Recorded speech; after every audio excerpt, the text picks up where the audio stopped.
सासंगत जी बड़े प्यार से कहना था निरंकार जी। सासंगत सुकून अंतर मन का। तो ये सुंदर विषय 76वां निरंकारी संत समागम। तो आज करते हैं इसी पर चर्चा और लेते हैं माता सुदीक्षा जी से रहमते। दास निवेदन कर रहा है अगर आपने अभी तक चैनल को नहीं किया है सब्सक्राइब तो संदेश निरंकारी का चैनल को सब्सक्राइब कर दीजिए और बेल आइकन भी प्रेस कर दीजिए। महापुरुषों, सुकून, हर कोई सुकून चाहता है, चाहे वो कोई भी वर्किंग करता हो, चोरी डकैती उल्टे सीधे काम, कोई भी कर्म करता हो, लेकिन महापुरुषों वह सुकून चाहता है। लेकिन अगर हमें सुकून चाहिए तो हमें सबसे पहले समझना पड़ेगा सुकून मिलता कैसे है। तो इसको हमें जानना है, लेकिन जानने से पहले हमें इसको करना भी है।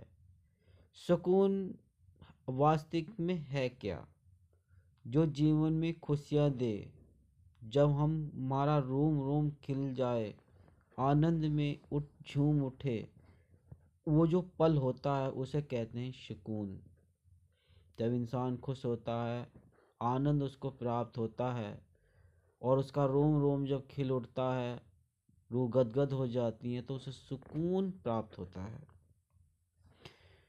और ऐसा करने के लिए, आनंद के लिए, खुशी के लिए, सुकून के लिए, तो हमें सिर्फ एक ही कर्म करना हो पड़ता है, वो है सतगुरु का दामन।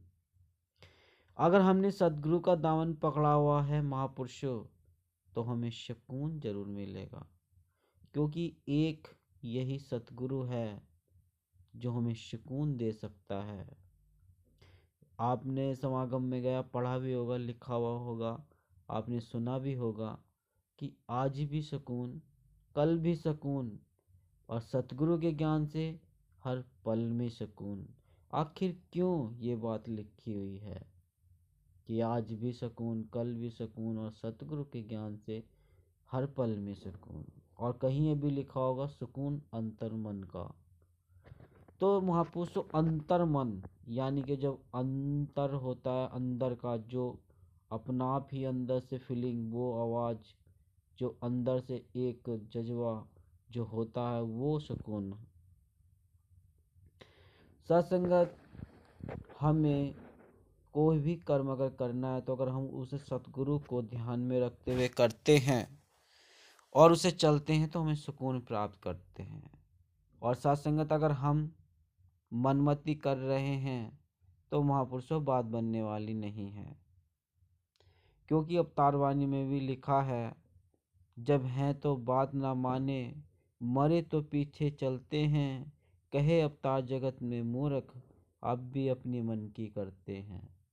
तो महापुरुषों, मन से कुछ नहीं होने वाला, क्योंकि रावण ने भी ऐसी अपनी मनमति की, किसी का नहीं माना तो उसका सुकून चला गया। फिर वो दुख में, क्लेश में रहा कि सारे उसकी सेना और उसके सब मारे गए, तो उसे का दुख बढ़ता गया और सुकून कम होता चला गया। पहले वो सुकून में था, ऐश की ज़िंदगी, खुश रहा है, सोने की उसकी लंका रही। तो महापुरुषों, यही कि हम जब तक मेरी मेरी करेंगे तब तक सुकून कहाँ। जब सतगुरु को सौंप देते हैं, जब हमारे पास कुछ नहीं हम समझते और भक्ति में लीन होते, तो भी सुख प्राप्त होता है। तो अवतार वाणी में भी लिखा हुआ है, जो जो ये वस्तु निरंकार की ही कहता है, जो जो ये जग की वस्तु निरंकार की ही कहता है, अहंकार का रोग मिटे और आनंद में वह रहता है।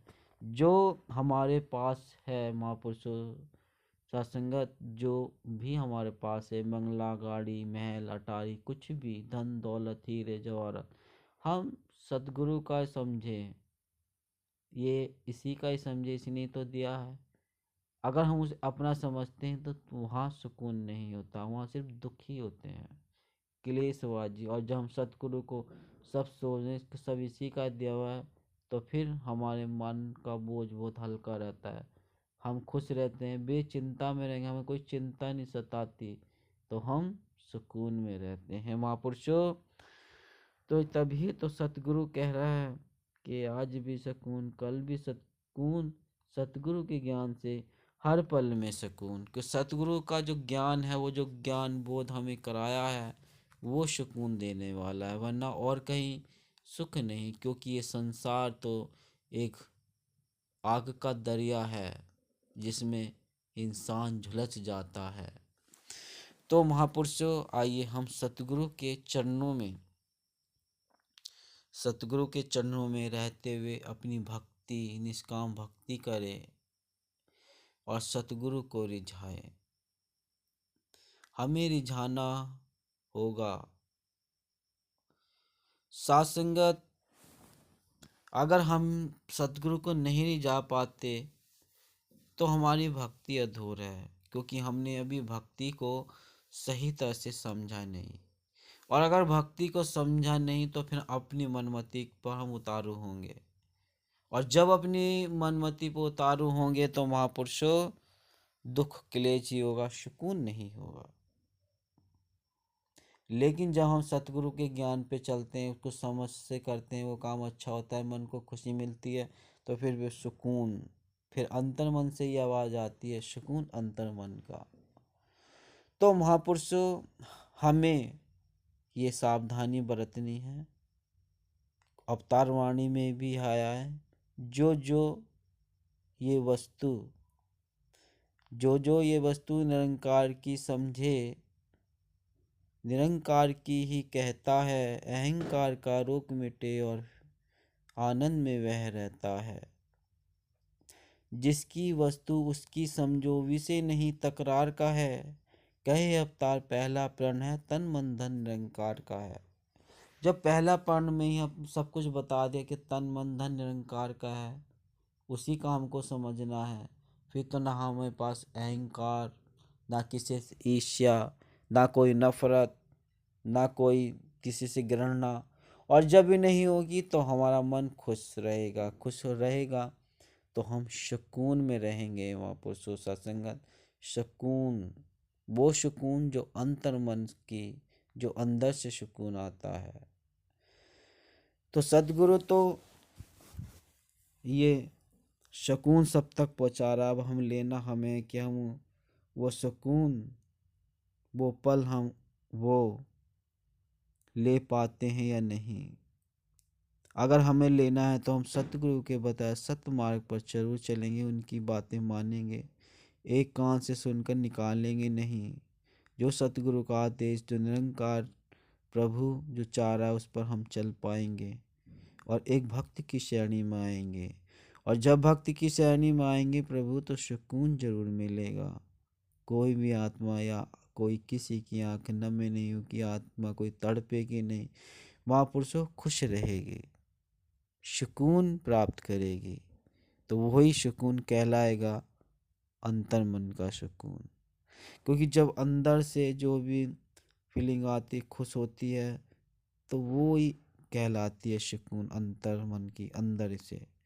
एक भारी भी होता है, एक अंदर का होता है। भारू का तो कुछ दिखावा होता है, कुछ लोग दिखावा कुछ पल के लिए रहता है, लेकिन जो अंदर का सुकून है, वो सुकून वास्तव में सुकून सुखदायी वही होता है।